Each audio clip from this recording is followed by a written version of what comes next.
Gli ideali di rinnovamento estetico che in tutta Europa si sviluppano già dalla metà dell'Ottocento si concretizzeranno anche nella capitale dell'impero asburgico e mano a mano prenderanno forma e maturità.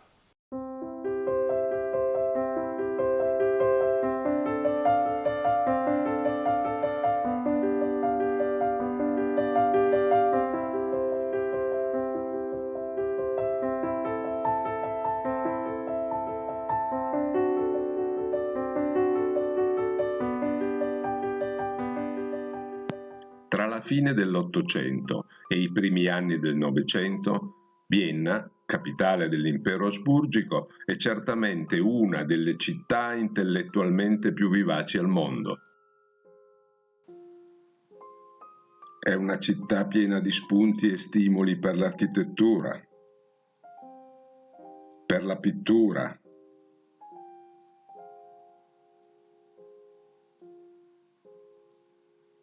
per le arti applicate, ma anche e soprattutto per la scienza, con la nascita della psicoanalisi freudiana, per la letteratura, per la musica.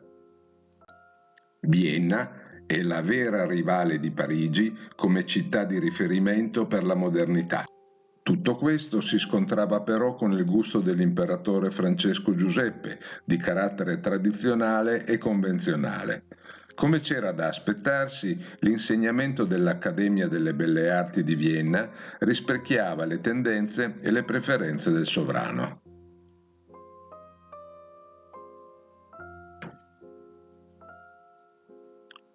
Sull'onda delle novità nel campo delle arti, che attraversa ormai tutta l'Europa, un gruppo di 19 artisti di più avanzate tendenze si stacca dall'Accademia e dà vita ad un movimento che si chiama Secessione, originando uno dei momenti più vivaci, più intensi e più freschi dell'arte della fine dell'Ottocento. Caposcuola della secessione viennese è Gustav Klimt, che verrà ben presto amato dall'agiata borghesia imprenditoriale. Principali compagni di avventura furono Egon Schiele, Koloman Moser, Otto Wagner, Joseph Maria Holbrich e Joseph Hoffmann, morti quasi tutti nel 1918 a causa della pandemia di influenza spagnola.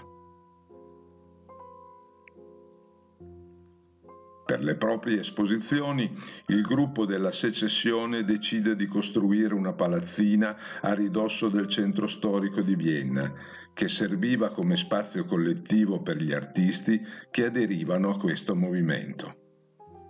Questo edificio rappresenta una svolta radicale rispetto alla pomposa architettura imperiale di fine secolo.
Nel campo dell'arredo ligneo, nel 1903, Joseph Hoffmann, l'industriale Fritz Warndorfer ed il pittore Koloman Moser crearono una ditta di arti applicate per la produzione di manufatti artigianali. Hoffmann, nato nel 1870, cominciò ad interessarsi fin da giovanissimo al mondo dell'edilizia e dell'arte, formandosi come architetto e designer industriale.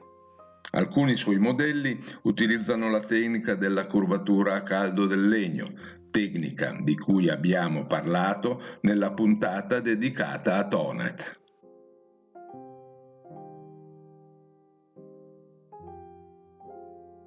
Gli scopi della fabbrica vengono sintetizzati in un articolato programma compilato da Hoffman e Moser. Ci deve essere stretto rapporto tra il pubblico, il progettista e l'artigiano. Lo scopo è produrre oggetti di uso domestico semplici e di qualità. La concezione primaria è la funzionalità. La qualità della lavorazione deve essere eccellente. Occorrerà aggiungere ornamenti non strettamente legati alla struttura solo quando sarà il caso. La produzione si articola verso tessuti, ceramiche, gioielli, mobili. Non ci sarà produzione a basso prezzo, poiché questa va a scapito dei lavoratori e dell'esistenza degna dell'uomo. La fabbrica era formata da 100 operai. Entrarono a far parte di questa nuova visione produttiva i maggiori artisti di Vienna e gli alunni cui Moser e Hoffman insegnavano nella loro scuola.